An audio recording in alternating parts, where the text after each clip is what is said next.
So we are in video 3 of this organizational leadership. In the last video, that is video 2, we had one topic left, that is emotional intelligence. So we'll cover up that and then move on to the process leadership, right? So emotional intelligence, that is EQ or emotional quotient or emotional intelligence, both is ability to work well with people, and it is essential for having healthy relationships at workplace because it increases your job performance, it increases your confidence level, your motivation level, right? So coming to the components of EQ or EI, first being the self awareness. So what is that? So, self awareness relates to being conscious of your emotions and how they affect your personal and professional life. Use your self awareness to accurately assess your strengths and limitations, which again leads to higher self confidence, right? So, what happens is when you are aware of what you are doing, or when you are aware of, okay, fine, I'll be able to lead the team properly, then what happens? Probably your self awareness increases, and also the self awareness of the team, so that the employees tend to be much more motivated towards having a better group or better team. Next is the social awareness. So, social awareness relates to the ability to understand others. Steve Case, co founder of American Online, recommends developing the empathy skills. So, empathy is the ability to put yourself in other people's situations, sense their emotions, and understand things from their perspective. Social awareness also includes the ability to develop networks and play organizational politics. Next, coming to self management and relationship management. So, self management relates to the ability to control disruptive emotions, wherein successful leaders don't let negative emotions, that is, worrying, anxiety, fear, and anger, interfere with the getting things done. So, characteristics of self management includes self motivation, integrity, conscientiousness, adaptability, and optimism. Optimism can be learnt, so think and be positive. Next, coming to the relationship management, it relates to the ability to work well with others, which is dependent on the other three EI components. So, successful leaders build effective relationships by communicating, responding to emotions, handling conflicts, and influencing others. So, these were about the components of the emotional intelligence or emotional quotient. Next, moving on to process leadership. So, the process leadership theory suggests that leadership is an event that depends on the interaction between the leader and the follower. A process leader is someone who creates conditions that allow others to succeed. So, they are the people who guide, support, nurture, and facilitate others. One example of the leadership process at work is the feedback process within an organization. Many companies organize performance reviews for their staff members on an annual or biannual basis. So, staff members may set professional goals at the beginning of the year and work towards those goals throughout the year as well, right? This was about the process leadership. So, next is the differences between trait and process leadership. As you can see in the diagram, see, trait leadership, it consists of a leader having all these attributes, height, intelligence, extravention, fluency, and other traits, which the followers tend to follow or tend to imitate by themselves. So, process leadership is something wherein the leader interacts with the followers, and again the followers will have a conversation with the leader. That is both the ways it works out well.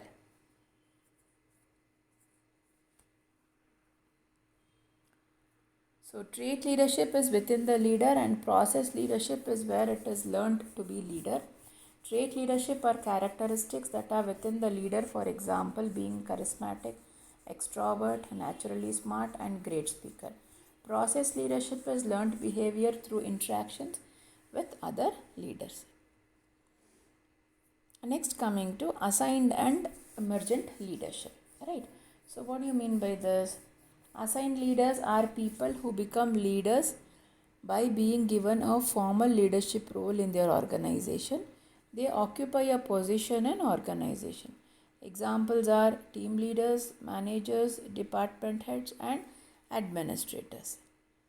Emergent leadership is an event that occurs when someone who has not been specifically appointed as a leader consistently steps up to the role of leadership in group interactions. This promotes team decision making outside of the conventional processes and helps develop leadership capabilities further. So, an emergent leader is someone who becomes a leader due to the way other group members respond to them. Assigned leadership is where an individual is given the title of leader, such as a manager or supervisor, and it is their job to lead others. And emergent leadership, on the other hand, is not about having a title or a position. It is about individuals taking on a leadership role when the situation calls for it.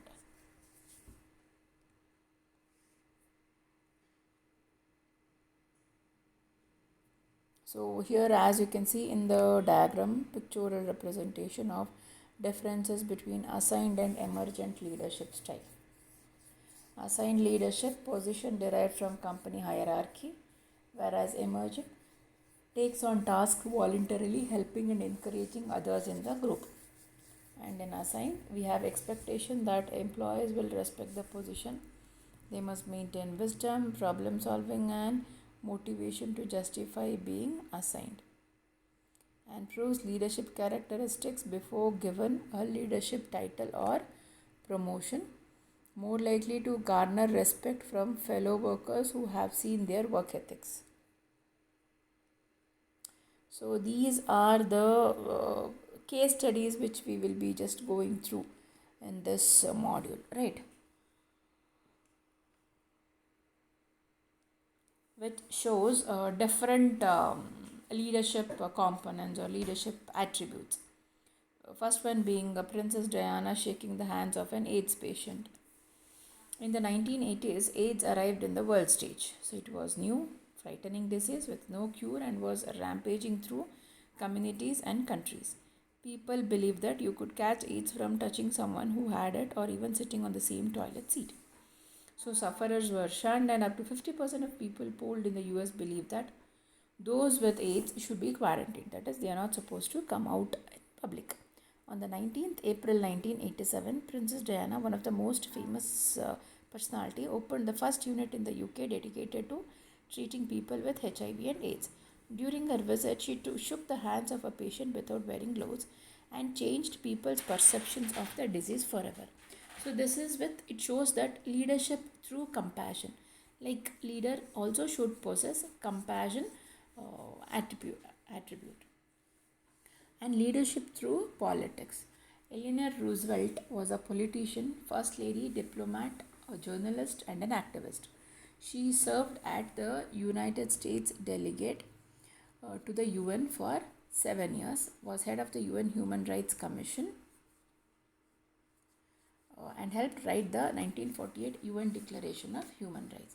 So she redefined the role of the First Lady and led by example, advocating civil rights for African and Asian Americans through the rights of World War II refugees and for a greater role for women in the workplace and society. So before her death, Eleanor Roosevelt was described as one of the most esteemed women in the world, and her work and legacy still forms cornerstones of our society today. So this was proving the leadership through politics. Next is leadership through camaraderie. Louis Urzua, foreman of 33 men trapped in a Chilean mine for 70 days. In 2010, a collapse at the San Jose copper gold mine in northern Chile trapped 33 men, which was 700 meters underground. Right. Foreman Louis Urzua immediately recognized the seriousness of the accident and took charge, organizing the men for a long-term survival situation and helping them to cope mentally with the situation. He made detailed maps of the area to help with the rescue effort and coordinated closely with the engineers on the surface. He was the last man to be rescued and remained cool and calm under the pressure, merely saying the remark of it's been a bit of long shift, that is, he was ready to show his leadership skill through camaraderie. And then leadership through survival. So next is leadership through survival. Malala Yousafzai's campaign for female education. It's like Malala grew up in northern West Pakistan where the Taliban had often banned girls from attending school. So she became a vocal supporter of female education when a Taliban gunman shot her 3 times in the head in an assassination attempt. She survived, and the attack provoked worldwide outrage. In Pakistan, it led to ratification of the Right to Education Bill. Since her recovery, Malala became the youngest person to receive the Nobel Peace Prize, addressed the UN, met world leaders, and founded the non-profit Malala Fund. Next is leadership through inspiration. Martin Luther King's I Have a Dream speech. So, Martin Luther King was the most prominent leader in the American civil rights movement of the 1950s and 60s until his assassination in 1968. He modeled a strategy of civil disobedience and non-violence on the successes of Mahatma Gandhi and received the Nobel Peace Prize. In October 14, 1964, he made a speech at the March on Washington for Jobs and Freedom that continues to inspire people to this day even. So, next being Nelson Mandela. So, how can you explain his example or case study? It's like he was a revolutionary political leader who fought against the oppression of the apartheid in South Africa. The apartheid was a codified term for the white minority in South Africa who created systematic racial injustice for the majority black population in the country. So Mandela's inspiration for systematic change came from hearing of these stories of oppression from his elders while growing up and experiencing oppressive situations himself. So he officially joined the African National Congress in 1944 and his influence in the organization grew quickly. In 1949, the ANC began adopting more radical mass-based policies and joint policies with the South African Indian Congress to support civil disobedience. Soon he was arrested, imprisoned, and eventually in 1952 banned from the country even. He was acquitted in the treason trial in 1956 and went into hiding at this time to plan strikes against the state. So what happened in 1963? He was charged again, and this time it was for sabotage. So from prison only, Mandela continued his fight to end the apartheid in South Africa, even refusing several conditional offers during his time of imprisonment that would have restricted his ability to fight for the movement. In 1990, Mandela was finally released from prison, and a year later he was elected as president of the ANC, African National Congress, on a mission to end white minority rule. So in 1994, Mandela voted for the first time in his life, and because he was able to portray the leadership qualities, so this was the reason for him to reach that position. So here in all these examples, we are just reading about the different categories or different attributes that have made these people famous. Oprah Winfrey she's an American author, television host, and philanthropist, most widely known for her talk show, The Oprah Winfrey Show. She was also once the world's only black billionaire. So Oprah's television show was one of the first to offer an emotion-centric approach. She hosted guests to hold discussion on confession, culture, self-help ideas, and strategies for overcoming adversity. Growing up in poverty, she struggled with many financial, domestic, and abusing situations. Through a support program at her school, she made her way into a more affluent high school with better opportunities for education. Following her triumph at a local beauty pageant, she took on a part-time role with a news agency, where her love for media began. So, over several decades, she worked her way up in radio to a very successful career. Her charismatic energy, compassionate approach, and genuine personality earned her a large fan base who looked to her for self help and emotion centric support in their life challenges. So she has achieved 18 Daytime Emmy Awards, 2 Primetime Emmy Awards, and induction into the National Women's Hall of Fame, a Tony Award, and many other accolades to her name. So, next topic being ways of conceptualizing leadership. So, how can we do this? Ways of conceptualizing leadership. In the past 60 years, as many as 65 different classification systems have been developed to define the dimensions of leadership. So, first is focus of group processes. From this perspective, the leader is at the center of group change and activity and embodies the will of the group.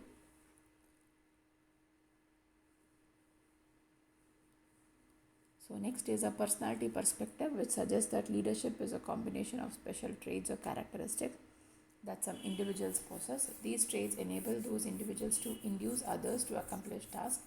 It is an act or a behavior. The things leaders do to bring about change in a group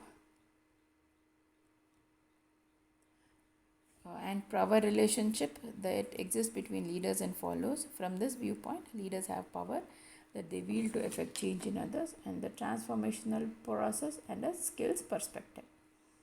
So they need to improve their skills upon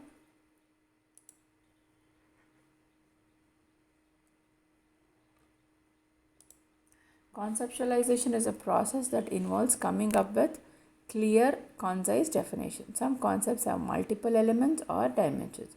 Just because definitions for abstract concepts exist does not mean that the concept is tangible or concrete. So the next being leadership and power and leadership and coercion and leadership and management. Right. So leadership and power.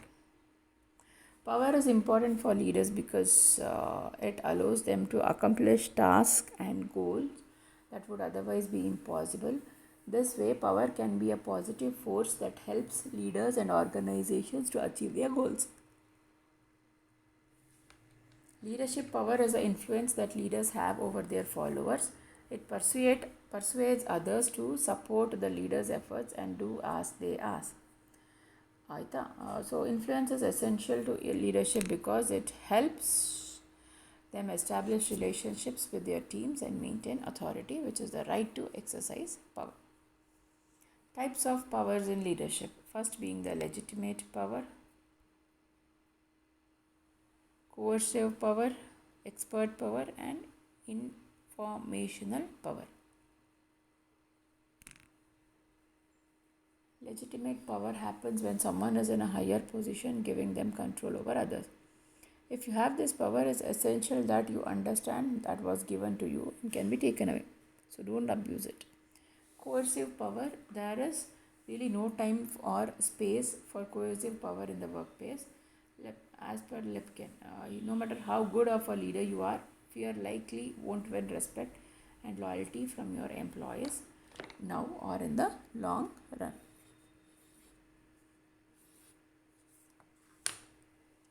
Ultimately, you can't build credibility with coercive influence. That's what he suggests. Next being the expert power. This power comes directly from the top level skills and years of experience. Once you hold expert knowledge, your peers will likely regard you as such. If someone holds an MBA and a PhD in statistical analysis, her colleagues and reports are more inclined to accede to her expertise. So this gives a great deal of influence of her on the followers. So the great thing about this type of power is that no one can take it away from you. It's the knowledge that you hold. And then coming to the informational power. So what do you mean by this? There is a short-term power that doesn't necessarily influence or build credibility. For example, a project manager may have all the information for a specific project, giving them informational power. But it's hard for a person to keep their power for long, as eventually this information will be released, right?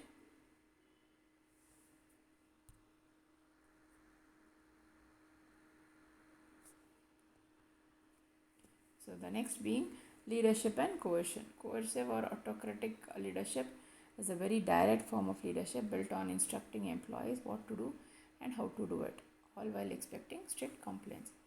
So it's an authoritarian leadership style that leaves little room for errors and demands. So these were about the leadership, its definitions, its type, and the advantages and disadvantages of leadership. So in this video 3, we have come to the end of module 1. So in this next video, video 4, we will be starting up with second module. Thank you.